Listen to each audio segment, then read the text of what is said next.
सो hello students, next आपका topic है precaution to observe during thunderstorm. कहते हैं कौन कौन सी प्रिकॉशंस हमें ऑब्जर्व मतलब लेनी चाहिए, कौन से ध्यान में रखना चाहिए जब थंडरस्टॉर्म आए। Do not shelter under the isolated tree. तो आइसोलेट ट्री मतलब जो अंदर बंद है वो क्या है, उसके नीचे आपने खड़े नहीं होना। If you are in forest take shelter under a smaller tree. Do not lie down. आपने बैठना नहीं है और छोटे जो ट्रीज़ हैं उसके नीचे खड़े हो जाना है। Do not take shelter under umbrella with metallic handle, जिसमें मेटालिक हैंडल हो, मेटल का हैंडल हो, कोई भी मेटल का हैंडल बनाओ अम्ब्रेला का, वो अम्ब्रेला आपने नहीं लेनी। If you are in swimming pool get out, go inside the building, that is keep away from water bodies. Water bodies से दूर रहना है। अगर आप पूल में हो तो उसमें से बाहर आके आपको किसी बिल्डिंग में चले जाना चाहिए।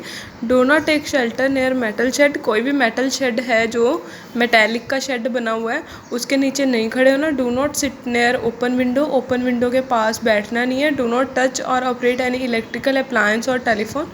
कोई भी इलेक्ट्रिकल अप्लायंस को टच भी नहीं करना और चलाना भी नहीं है। Switch off the TV. TV को बंद कर देना है। साइक्लोन्स एंड नेक्स्ट, साइक्लोन्स क्या होते हैं? Cyclones are huge and powerful storm. Huge बहुत बड़े और बहुत पावरफुल स्टॉर्म होते हैं। They generally develop over water bodies such as ocean and seas located in warm area. Warm area में जो भी आपके सीज और ओशन होते हैं उसके ऊपर ये जनरेट होते हैं। A cyclone is a small low pressure system with very high speed winds revolving around it. तो ये क्या है कि वेरी स्मॉल जो है लो प्रेशर सिस्टम होता है जिसमें बहुत तेज़ हवा जो होती हैं वो घूमती हैं। ठीक है, तेज़ हवाएं इसके अंदर घूमती हैं लो प्रेशर में। The high speed winds revolve in anti clockwise direction. Anti clockwise क्या होता है? जैसे घड़ी की सुइयाँ चलती हैं जिस साइड वो क्लॉकवाइज होता है, तो उसके उल्टा जो होएगा वो एंटी क्लॉकवाइज होएगा। तो इसमें क्या है, जो विंड्स है वो बहुत तेज़ी से एंटी क्लॉकवाइज जो है वो घूमती हैं in the northern hemisphere, northern hemisphere में, and clockwise in the southern hemisphere. Northern में ये एंटी क्लॉकवाइज घूमेंगी और साउदर्न में ये क्लॉकवाइज घूमेंगी। ठीक है बेटा। नेक्स्ट है फॉर्मेशन ऑफ साइक्लोन। अब साइक्लोन की फॉर्मेशन क्या कैसे होती है? व्हेन रेज फ्रॉम द सन, पहले ये आपने नोट डाउन कर लेना है कि एंटी क्लॉकवाइज जो है साउदर्न हेमिसफेयर में है और क्लॉकवाइज आपकी नॉर्दर्न हेमिसफेयर में। एक एंटी है और दूसरे वाला ऑपोजिट। एक याद कर लो, दूसरा ऑपोजिट हो जाएगा। Formation of cyclone. अब साइक्लोन की फॉर्मेशन कैसे होती है? When the rays of sun fall on the surface of sea. Sea के सरफेस पे जब सन की रेज पड़ती हैं, the air over the seas and ocean get heated and water evaporates. तो जो उसके ऊपर जो भी हीट पड़ती है सीज के ऊपर, तो उससे क्या होता है कि वो गर्म हो जाता है वहाँ का एरिया और वहाँ से वाटर इवेपोरेट कर जाता है, वेपर बन जाते हैं। The warm air containing water vapour rising up and form low pressure reason. तो वो क्या होती है कि गर्म हवा जो होती है वाटर वेपर के साथ क्या है ऊपर को जाती है और लो प्रेशर का एरिया बन जाता है। एज वार्म एयर राइजेस, कहते हैं जैसे ही वार्म एयर उठती है इट गेट कूल्स, वो ठंडी हो जाती है। As a result water vapour condenses to form rain drops. तो उससे क्या होता है कि जो उसके अंदर वाटर वेपर होते हैं वो ड्रॉप्स बन जाते हैं, रेन ड्रॉप बन जाते हैं। During condensation heat is released and the air around it get warm. तो कंडेंसेशन प्रोसेस में क्या होता है, हीट बाहर निकलती है, ठीक है, जनरेट होती है और एयर जो उसके आसपास होती है वो गर्म होनी शुरू हो जाती है। This warm air rises up, वो फिर दोबारा उठती है, created a low pressure region, वो दोबारा लो प्रेशर रीजन जनरेट कर देती है। Cooler air rushes to fill the space between the rising warm air. जो कूल एयर है वो सारी जो वार्म एयर के बीच में स्पेस बचती है, गर्म हवा के अंदर जो जो स्पेसेस बचेंगे उसमें जो है कूल एयर क्या है अपनी जगह लेती जाएगी। This cycle of event continues till a low pressure system is formed with very high speed revolving around it leads to storm। तो ऐसे ही गर्म ठंडी हवा क्या है मिक्स होती रहेंगी और ये जो साइकिल है जिसमें लो प्रेशर सिस्टम जो है वो चलता रहेगा, उससे फिर क्या होएगा, हाई स्पीड विंड्स जो है, बहुत तेज़ हवा जो है हाई स्पीड पे वो चलनी शुरू हो जाती हैं और जिसके कारण स्ट्रोम आते हैं। दिस इज़ कॉल्ड साइक्लोन, इसको साइक्लोन बोलते हैं।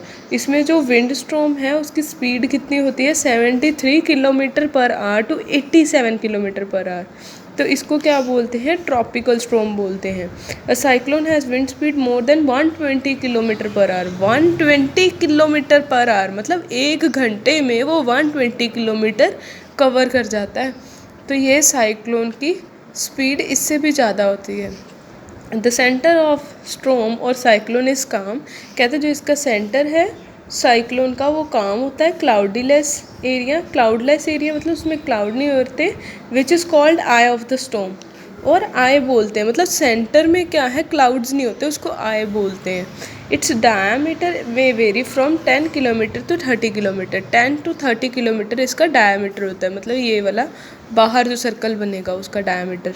There is no rain and wind is fairly light. इसमें रेन नहीं होती और विंड जो है वो लाइट कलर की होती है, फेयरली लाइट।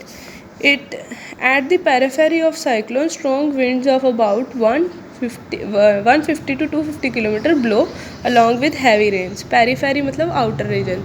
तो इसके आउटर रीजन में क्या होता है कि स्ट्रॉन्ग विंड्स जिनकी स्पीड 150 to 250 किलोमीटर होती है वो इसके आसपास जो है ब्लो होती हैं, जिसमें हैवी रेन बहुत ज़्यादा होती है, क्लाउड्स थिक होते हैं, ठीक है, और ये आई के आसपास होते हैं। Wind speed, wind direction, temperature, humidity all are factor that contributes to the development of cyclone, जिससे डेवलपमेंट पैदा होता है, ठीक है, डेवलपमेंट ऑफ साइक्लोन की डेवलपमेंट होती है। वो कौन कौन से फैक्टर्स हैं, wind speed, direction, temperature, humidity, ये सारे फैक्टर से क्या है इसकी डेवलपमेंट होती है, साइक्लोन की डेवलपमेंट मतलब बॉर्न, ठीक है।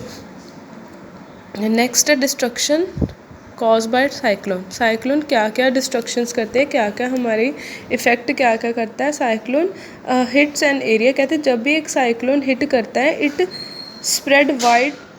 It causes wide spread destruction of life and property, ये बहुत सारी प्रॉपर्टी का नुकसान कर देते हैं। Some effects are listed on the next page, कहते हैं कि आपको ये सारे बताए गए हैं। Low pressure area in the eye of cyclone lift water up to a height of 120 metre.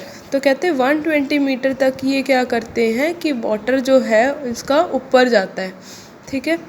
It appears as a wall of water, तो ऐसे लगता है जैसे वॉल, पानी की एक दीवार बन गई है, ठीक है। तो क्या है कि लो प्रेशर एरिया जो है वहाँ पे जो है पानी जो है ऊपर उठना शुरू हो जाता है, तो ऐसे लगता है जैसे पानी की दीवार है। This wall of water enter low lying coastal area, तो ऐसे लगता है कि जो वो वाटर है वो वॉल की तरह है, और वो कहाँ पे मिलता है, सिर्फ जहाँ पे कोस्टल एरिया होते हैं, जहाँ पे प्रेशर लो होता है, resulting in severe loss of life and property, तो जिसमें क्या है लाइफ और प्रॉपर्टी का नुकसान होता है। लीड्स टू सॉइल इरोजन होता है। सॉइल इरोजन मैंने पहले भी बताया आपको, उसमें क्या होता है कि ऊपर वाली टॉप फर्टाइल लेयर जो होती है वो स्वेप्ट अवे मतलब उड़ जाती है विद वाटर करंट्स, ठीक है। वाटर करंट के साथ या तो बह जाती है या तेज़ हवा जो है उसके साथ वो उड़ जाती है, तो नीचे वाली लेयर बच जाती है जो फर्टाइल नहीं होती है और आपकी क्रॉप्स ग्रो नहीं कर पाती। High speed winds damage building, disturb telephone, electricity supply and uproot trees मतलब वो जड़ से ही निकाल देते हैं ट्रीज़ को, ठीक है, जो स्ट्रॉन्ग विंड्स है। और डैमेज बिल्डिंग्स को भी डैमेज बन जाती हैं और इलेक्ट्रिसिटी और टेलीफोन सप्लाईज को भी। Cyclone push water there by producing water wave causing flood, तो साइक्लोन क्या है पानी को पुश करता है जिससे वाटर की वेव्स आती हैं, जिससे फ्लड्स आते हैं। These water waves are very powerful, बहुत पावरफुल होती हैं।